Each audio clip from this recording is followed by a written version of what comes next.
10년물 국채 수익률입니다. 대략 한 달 전쯤이죠. 4.1을 뚫고 레벨이 높아졌던 무렵에 저는 당장의 금리 흐름은 유가의 영향을 크게 받을 것이다 라고 말씀을 드렸습니다. 당시만 해도 유가의 움직임에는 그렇게 민감하지 않았던 시절이고요. 오히려 장기채 수급 이슈라든지 공급이 늘어나는 부분에 상당히 집중되어 있던 상황이었습니다. 하지만 저는 미국채에 대한 수급 이슈는 그리 큰 비중이 아니라는 것을 말씀을 좀 드렸고, 결국 장기채 대부분은 물가와 성장률로 충분히 이해할 수 있다고 지속적으로 영상으로 말씀을 드렸습니다. 그렇다고 수급을 전혀 무시해도 된다는 의미는 아니죠. 구조적으로 물가 레벨이 높아지는지 또는 경기 침체 없이 지속적인 확장 국면으로 나아가는지를 더 살피는 게 중요하다라는 의미입니다. 그런 측면에서 저는 유가의 가격이 이렇게 꾸준히 상승세를 이어가고 있지만 여전히 구조적으로는 높은 레벨을 오랫동안 유지할 수 있는 메커니즘은 아니다라고 말씀을 드렸습니다. 물론 유가의 전망은 매우 어려운 영역이죠. 그렇긴 하지만 장기채 투자를 하는 데 있어서 유가의 흐름을 어느 정도 예측을 하고 대응을 하는 게 중요합니다. 그런 의미에서 장기채 투자를 하면서 가장 걱정해야 될 부분은 지속적인 고물가 시대의 도래, 즉 뉴 노멀이라고 이야기하는 부분인데요. 이 부분 또한 너무 극단적인 소수 의견이라는 것을 말씀을 드렸죠. 다시 처음으로 돌아가서 말씀을 좀 드리면, 제가 한 달 전쯤에 장기채 금리가 상승하게 된 원인이 유가의 흐름 때문이라고 말씀을 드렸습니다만, 지금 유가의 레벨부터는 상황이 다르다는 것을 말씀드립니다. 지금부터는 물가에 영향을 미치는 효과보다 오히려 수요 둔화에 따른 경기 침체 가능성을 더 키울 수 있다는 것을 강조하고 싶습니다. 쉬운 말로 설명을 드리면, 유가 가격이 80불에서 90불 정도까지 올라갈 때는 어느 정도 물가에 대한 우려가 장기채에 반영됐을 수 있겠지만, 90불이 넘어가고 95불이 넘어가면서부터는 오히려 물가에 대한 영향보다는 수요 둔화, 경기 침체의 가능성이 더 커지는 레벨이다라고 저는 보고 있는 것이죠. 그렇다고 물가에 영향을 안 준다, 그렇게 이해를 하시면 안 되고, 물가보다는 수요 둔화, 경기 침체의 가능성을 오히려 더 높일 수 있는 유가 레벨이다, 이렇게 이해하시면 좋을 것 같습니다. 지금 현재 10년물 금리가 4.3%를 기록하면서 07년 이후 최고 수준까지 올랐습니다. 시장 금리가 이렇게 올랐다라는 것은 결국 자동차 대출부터 시작해서 모기지, 신용카드에 이르기까지 전반적인 일상 금리, 시장 금리가 모두 치솟았다라는 것을 의미합니다. 10년물 금리가 4.25 레벨을 넘어가면서부터는 혼자 잘 나가던 주식시장도 이제는 아닌가 보다 하면서 눈치를 보고 있는 상황이 이어지고 있죠. 예전 영상 주제로도 말씀드렸지만 지금의 시장금리, 10년물 금리 수준은 연준을 비롯해서 재무부, 주식시장, 채권시장, 신흥국, 선진국 등 사실상 모든 금융시장에 걱정이 되었습니다. 10년물 금리의 상승은 결론적으로 경제 전반을 흔들게 되기 때문이죠. 그런데 지금의 10년물 금리가 제약적인 금리 수준이 아니라는 주장, 더 나아가서 텀 프리미엄으로 높아져야 하니까 구조적으로 높아져야 한다라는 의견에 대해서는 상당히 동의하기가 어렵습니다. 금융시장의 메커니즘을 이해한다면 어떻게 이런 내용을 주장할 수 있는지 조금 의아하기도 하고요. 사실 아주 매우 메인스트림과는 거리가 있는 그런 내용 주장이라는 것을 다시 한번 강조드립니다. 일단은 신선하게 받아들이실 수 있는 분들도 계실 수 있겠지만, 제가 꼭 비유를 통해서 말씀을 드리자면, 공화당과 민주당, 이런 정치적 견해 차이가 아닙니다, 이거는.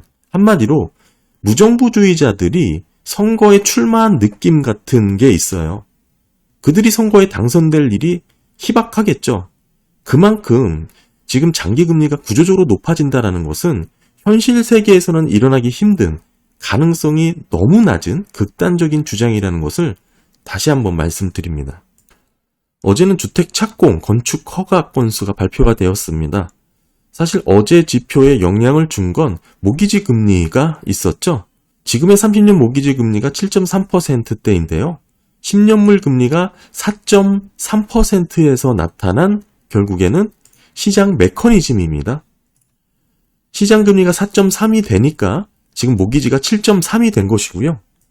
모기지 금리 얘기가 나와서 하는 말인데 장기채 금리가 구조적으로 높아져야 한다는 것은 다른 말로 모기지 금리 또한 7.3% 이상이 오랫동안 아니면 더 높은 수준에서 유지돼야 된다는 것을 뜻합니다. 그렇다면 이게 지금 높아서 이사도 못 가고 구주택에서 계속 살아가는 게 현재 미국인들인데요. 일부 신규 주택 위주로 공급이 되면서 살아날 것만 같았던 주택 시장도 어제 주택 착공 건수가 크게 하락했고 주택 부동산 심리지수가 크게 위축되면서 전반적인 주택 경기 둔화, 위축되는 것을 보여주고 있습니다. 지금 이렇게 제약적인 수준에서 주택 부동산 경기가 빠르게 꺾이고 있는 모습을 보면서도 정말 장기채 금리가 높게 유지된다는 게 말이 된다고 생각하는지 의문인 것이죠. 모기지 금리가 7.3, 오히려 그 이상을 오랫동안 유지하면서 견딜 수 있다고 생각하는 것 자체가 저는 상당히 이해하기가 어렵고요. 신규 주택 착공 건수 좀 세부적으로 살펴보면 8월달 기준 다시 크게 급감을 했습니다. 대략 3년 만에 최저 수준까지 떨어졌고요. 전월 대비 11.3%가 줄어든 모습입니다. 한마디로 128만 3천 채로 집계가 됐는데 사실 시장 컨센은 144만 건이었습니다. 전월은 145만 건이었고요. 크게 줄어든 것입니다. 다만 신규 주택 허가 건수는 다소 증가를 했습니다. 지금 MOM으로 6.9%가 늘어나서 154만 3천 채가 기록이 된 것이고요. 이건 시장 컨센보다 더 많이 증가를 한 것이죠. 지난 10월 이후로 가장 높은 수준이라고 볼 수가 있습니다. 한마디로 이거죠. 어제 주택건설 지수와 함께 정리를 해서 말씀을 드리면 주택경기 심리는 위축이 됐죠. 그리고 주택 착공은 크게 하락했고 주택 허가 건수는 나름 선방하면서 상승을 한 것입니다. 업계에서는 사실상 지속 불가능한 수준의 주택 착공이라고 평가를 하고 있고요. 결국 높은 모기지 금리로 인해서 주택 매입 수요가 악화된 것을 주요 원인으로 꼽고 있습니다. 그 결과 신규 주택 착공에 영향을 미치고 있는 것이죠. 보시면 30년 모기지 금리 레벨입니다. 1년 전만 해더라도 7%를 찍었다가 빠르게 떨어졌죠. 6% 초반대까지 떨어졌습니다. 사실 이 부분 때 신규 주택 위주로 거래가 좀 일부 있었던 것이죠. 이때 반등하는 듯한 지표들도 덜어 나왔는데요. 이걸 보고 주택 부동산 경기가 회복했다라고 생각을 한 것입니다. 심리지수로 보면 여기죠. 이만큼 상승을 하던 게 모기지 금리로 봤을 때 이 레벨이었다는 것입니다.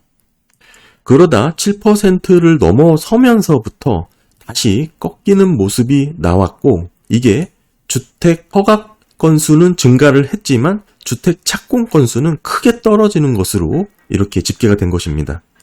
결국 현재 미국 주택 부동산 경기를 지탱할 수 있는 모기지 수준은 7%라는 레벨이 중요한 저항선이라는 것을 가늠할 수가 있습니다. 모기지 금리 7.3%를 유지할 수 있게 된 가장 기저에는 10년물 4.3%가 있는 것이죠. 결국 10년물 금리가 주택 부동산 경기를 충분히 둔화시키는 레벨이라는 것을 확인할 수가 있습니다. 다음은 유가 이야기를 안 할 수가 없는데요. 지난 영상에서도 말씀을 드렸지만 앞으로 인플레 시대가 도래하면서 유가가 100달러를 넘어서는 구조적으로 높은 레벨을 유지하는 상황은 이어지지 않을 것이라는 게 저의 기본 생각입니다. 하지만 단기적으로는 100불 혹은 그 이상도 찍을 수는 있겠죠. 그렇다면 이러한 주목할 만한 유가 상승세 어떤 영향을 줄 수 있을지 한번 살펴봐야 되는데요. 기본적으로 유가 상승은 경제 활동과 전반적인 경제 성과에 상당히 악영향을 줍니다. 쉬운 말로 하면 장사를 하는데 원가가 높아진 것과 마찬가지죠. 이게 대체할 수 없는 특성이 있기 때문에 원유 가격의 급격한 상승은 매우 정확한 경기 지표입니다. 특히 경기 침체에 대해서 매우 높은 상관관계를 보여주고 있습니다. 유가가 올랐다면 침체의 가속도는 더 악화가 되는 것이죠. 보시는 것처럼 고유가 시대에 경기 침체로 이어진다는 것은 쉽게 확인이 됩니다. 특히 경기 침체를 거치면서 원유 수요가 떨어지는 것을 볼 수가 있는데요. 이게 역사적인 패턴이고 흐름입니다. 특별히 이 점선이 있는 부분, 대략 세계 GDP의 3% 미만이죠. 3% 수준에 도달하는 순간 경기 침체에 국면한 것을 보여주고 있습니다. 지금이 딱 그 위치죠. 그런데 지난 50년 동안 이 레벨에서 경기 침체가 없었던 게 딱 2015, 2014년도에 한 번 있죠. 결국에는 이때 한번 상황을 자세히 살펴봐야 되는데 이 부분입니다. 당시에는 양적 완화를 통해서 시중에 놀라운 유동성이 공급되던 국면이었습니다. 따라서 유가가 100불을 넘어가는 이런 국면에서도 풍부하게 당시만 해도 25조 달러가 넘는 대규모 부양 시스템이 돌아가던 추이였잖아요.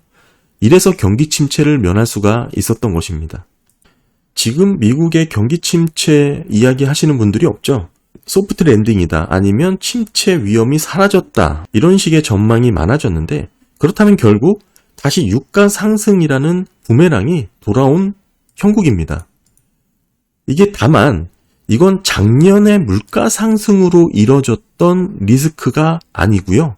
다른 양상으로 진행될 것이라고 저는 생각을 하는데, 보시게 되면 물가의 영향을 주기보다, 다시 말해서 지금의 오일 가격 상승이 물가에 영향을 주기보다는 수요 둔화에 따른 경기 침체에 영향을 줄 것이라고 보는 것입니다.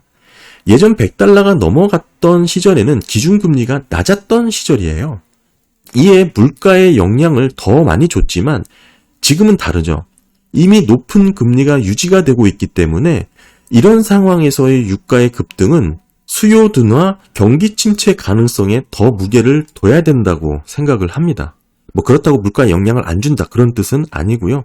오히려 물가보다는 수요 둔화 측면에 더 방점을 찍어야 된다는 뜻입니다. 결국에는 유가가 오르게 되면 GDP 성장을 끌어내릴 수밖에 없습니다. 임의 지출을 줄일 수밖에 없다는 것이죠. 한마디로 가처분 소득이 줄어든다는 뜻입니다. 그동안 가계 지출은 미국 경제를 지탱해 주었던 마지노선이었습니다.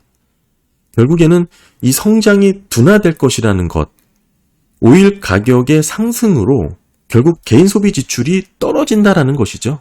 결국에는 지출이 줄면서 경기 침체에 촉발될 요인이 더 커지는 겁니다. 지금까지 경기 침체를 막아오고 계속해서 이연할 수 있었던 것은 의심할 여지가 없이 소비 지출이 있었기 때문입니다. 긍정적인 소비자 심리가 큰 원인이었습니다. 그런데 휘발유 가격의 상승, 이 부분은 연명하던 소비 지출을 대체하게 만들게 될 것이고요. 휘발유 가격 상승이 결국에는 소비 지출에 영향을 줄 수밖에 없고 경기 침체에 빠지게 되는 주요 원인이 될 것입니다. 내년 대선까지 경기 침체 없이 잘 견디길 바라던 바이든 정부는 사실상 막다른 골목에 위치한 거 아닌가 생각이 듭니다. 사우디는 지금 바이든의 대척점에서 역할을 하고 있다는 것은 분명해 보이죠.